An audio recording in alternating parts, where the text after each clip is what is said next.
هذا القرآن يوحدنا لطريق الخير يوجهنا الله تعالى أنزله ورسول الله معلمنا بسم الله الرحمن الرحيم الحمد لله رب العالمين والصلاة والسلام على سيد الأنبياء والمرسلين وعلى آله وصحبه أجمعين اما بعد۔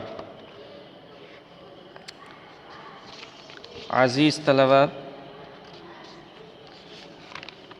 آج ہم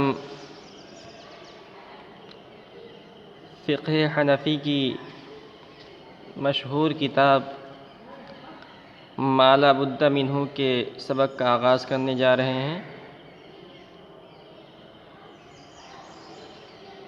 یہ کتاب اپنے فن کی بہت ہی منفرد اور جامع کتاب ہے، اور یہ کتاب سالوں سے ہمارے درس نظامی میں داخلی نصاب چلی آ رہی ہے، جو اس کتاب کی مقبولیت اور اس کتاب کے مقام مرتبے پر صاف صاف دلالت کر رہی ہے۔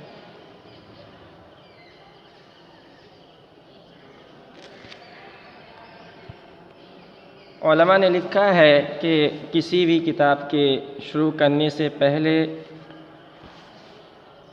اس کتاب کے مبادئات کو جاننا بے حد ضروری ہوتا ہے۔ کتاب کو کما حقہ سمجھنے کے لیے اور کتاب سے صحیح طور پر استفادہ کرنے کے لیے کتاب کے مبادئات کا، کتاب کے بارے میں بنیادی باتوں کا جاننا بہت ضروری ہوتا ہے۔ علماء نے بہت ساری باتیں لکھی ہیں۔ کسی نے کہا کہ 8 باتوں کا جاننا ضروری ہے، 7 باتوں کا جاننا ضروری ہے، لیکن میں عام طور پر اپنے طلباء کے سامنے کسی بھی کتاب کے شروع کرنے سے پہلے 4 باتیں کتاب کے بارے میں بتاتا ہوں۔ 4 باتیں بتاتا ہوں اور اس کے بعد کتاب کا آغاز کرتا ہوں۔ تو سب سے پہلے بات تو کتاب کا نام یعنی کتاب کے نام کا مطلب کیا ہے۔ ہم جو کتاب پڑھ رہے ہیں، کتاب کا نام تو ہمیں معلوم ہو گیا ہے کہ ہم ما لا بد منہ شروع کرنے والے ہیں، لیکن اس نام کا مطلب کیا ہے اس کو سمجھنا ضروری ہوتا ہے، تاکہ کتاب کے مضمون اور اس کے معانی کا صحیح طور پر یعنی اجمالی طور پر ہمیں خبر ہو جائے، معلوم ہو جائے کہ کتاب میں کیا ہے۔ دوسری چیز ہے کتاب کا موضوع بہت ضروری ہوتا ہے، ورنہ طلب مجہول مطلق لازم آئے گا۔ کسی فن کے موضوع کا جاننا ضروری ہوتا ہے، ورنہ آدمی ایک فن کو دوسرے فن سے ممتاز نہیں کر پائے گا، الگ نہیں کر پائے گا۔ اور تیسری چیز ہوتی ہے کتاب کے مصنف کا جاننا، اس لیے کہ اگر مصنف علمی مرتبے والے اور عالی مقام ہیں تو ان کی کتاب بھی عظیم الشان ہوگی، اور اگر مصنف اس مرتبے والے نہیں ہیں تو کتاب کے پڑھنے میں پھر وہ لذت محسوس نہیں ہوگی، وہ عظمت ہمارے دل کے اندر نہیں ہوگی۔ اس لیے کتاب کے مصنف کے بارے میں اجمالاً جاننا ضروری ہوتا ہے۔ اور چوتھی چیز ہوتی ہے کتاب کی ترتیب، کہ صاحب کتاب نے، مصنف نے اپنی کتاب کو کس انداز میں مرتب کیا ہے، کتاب کا آغاز کیسے کیا ہے، کتاب میں مصنف نے کن کن چیزوں کو شامل کیا ہے، یہ بھی جاننا بہت ضروری ہوتا ہے کتاب کے سمجھنے کے لیے۔ تو یہ 4 چیزیں میں اپنے طلباء کو بتلاتا ہوں۔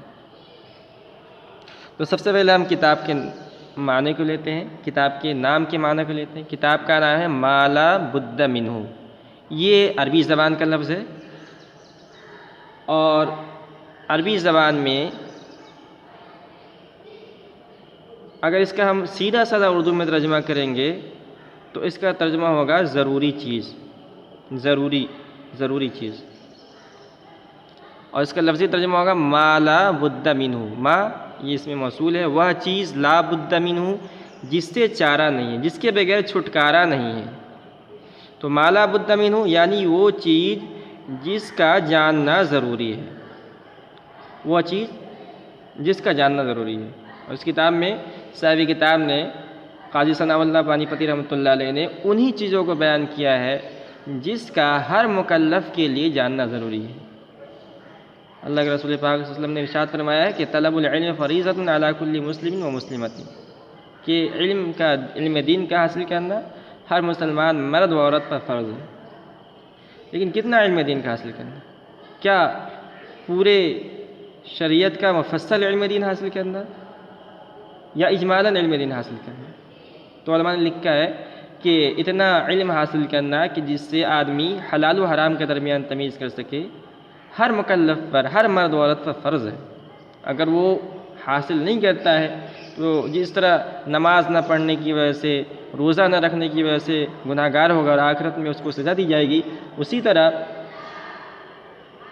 اتنا علم دین حاصل نہ کرنے کی وجہ سے بھی اس کو آخرت میں عذاب ہوگا، اس کو سزا دی جائے گی۔ اس لیے قاضی ثناء اللہ صاحب پانی پتی رحمۃ اللہ علیہ نے اس کتاب کے اندر وہ مسائل، شریعت کی وہ مسائل کو اکٹھا کیا ہے کہ جس کا جاننا ہر مکلف کے لیے ضروری ہے، اور اس کتاب کا نام رکھا ہے ما لا بد منہ، وہ چیز جس کا جاننا ہر مکلف کے لیے ضروری ہے۔ تو امید ہے کہ آپ کتاب کے نام کے معنی کو سمجھ لیا ہوگا آپ نے۔ دوسری چیز ہے اس کتاب کا موضوع کیا ہے۔ تو کتاب کا موضوع، جیسا کہ کتاب کے میں نے اجمالاً اشارہ کیا ہے کہ اس کتاب کا موضوع ہے علم فقہ، علم فقہ اسلامی۔ اور تیسری چیز ہے کتاب کے مصنف کون ہیں۔ تو کتاب کے مصنف کا نام، جیسے کہ میں نے بتایا، ان کا نام تھا ثناء اللہ سا سے، اور یہ پانی پت کے رہنے والے تھے۔ پانی پت یہ دہلی سے کچھ دوری پر ایک جگہ کا نام ہے، اور ابھی شاید پنجاب کے علاقے میں پانی پت، سونی پت، پانی پت۔ تو یہ چونکہ قاضی تھے روہدہ میں، اس لیے ان کا نام قاضی ثناء اللہ پانی پتی سے یہ مشہور و معروف ہوئے، قاضی ثناء اللہ پانی پتی کے نام سے جانے جاتے ہیں۔ سن 1143 ہجری میں آپ پیدا ہوئے، اور آپ حضرت شیخ جلال الدین کبیر الاولیاء پانی پتی خاندان سے ہیں۔ ایک مشہور بزرگ ہیں شیخ جلال الدین کبیر الاولیاء، یہ بھی پانی پت کے تھے، تو انہی خاندان میں شیخ ثناء اللہ پانی پتی پیدا ہوئے۔ آپ نے صرف 7 سال کی عمر میں قرآن پاک کو حفظ کر لیا تھا، اور 16 سال کی عمر میں آپ ایک مکمل عالم بعمل بن گئے تھے۔ اور جب آپ نے 16 سال کی عمر میں درسی کتابوں سے فراغت حاصل کر لی، تو مزید علم حاصل کرنے کے لیے، علم کے پیاس کو بجھانے کے لیے اس وقت کا جو دارالعلم تھا وہ تھا دہلی میں حضرت شاہ ولی اللہ رحمۃ اللہ علیہ اس وقت علم حدیث کو پڑھایا کرتے تھے، اور پورے ہندوستان سے، بلکہ پورے بر صغیر سے علماء و طلباء یہ علم حاصل کرنے کے لیے دہلی کا رخ کرتے تھے، شاہ صاحب کے پاس آتے تھے۔ تو یہ قاضی صاحب بھی شاہ صاحب رحمۃ اللہ علیہ کے پاس گئے، اور وہاں جا کر انہوں نے علم حدیث کا علم مکمل کیا۔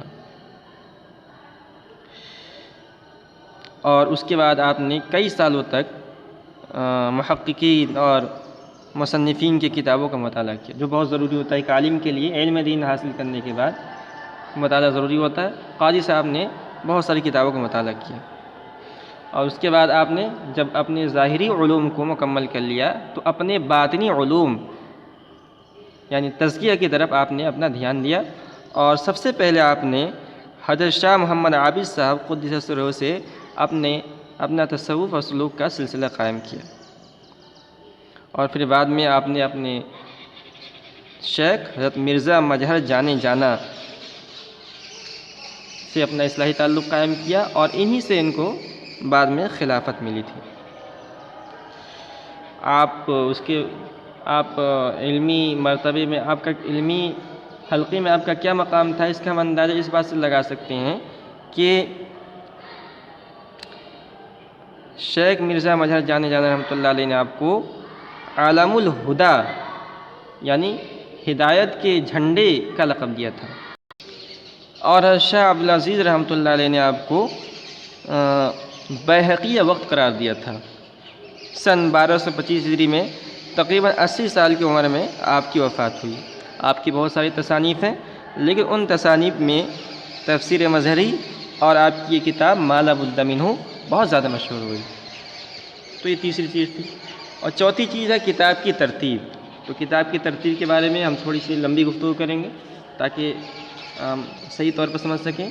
تو سب سے پہلے ہم جانیں گے کہ صاحب کتاب نے اس کتاب کو 10 ابواب، ایک وصیت نامے، ایک ذیلی رسالہ یعنی احکام عقیقہ، اور ایک تکملہ یعنی احکام اضحیہ پر منقسم کیا ہے۔ تو 10 ابواب ہے، اور اس کے بعد ایک وصیت نامہ ہے، اور ایک ذیلی رسالہ ہے، اور ایک تکملہ ہے، اور تکملہ یہ احکام اضحیہ ہے، اضحیہ کے سلسلے میں ہے، اس پر اپنی کتاب کو منقسم کیا ہے۔ مصنف نے اپنی اس کتاب کو علمی سلیس زبان میں تحریر کی ہے، عامی زبان میں نہیں بلکہ علمی زبان میں، جس میں فقہ کے عمومی متون کے علاوہ چاروں مسالک ہیں، فقہ حنبلی، فقہ مالکی، فقہ شافعی، فقہ حنفی کی بنیادی کتابوں اور حدیث اور درایت حدیث کی وسیع مواد کو بھی اپنے سامنے رکھ کر اس کتاب کو لکھا ہے، جس کی بنا پر کتاب کی افادیت میں بہت وسعت پیدا ہوئی ہے۔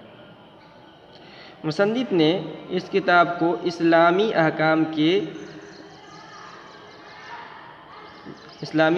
اسلام کا خلاصہ جو ہے وہ ہے 5 چیزیں: عقائد، عبادات، معاملات، معاشرت، اخلاقیات۔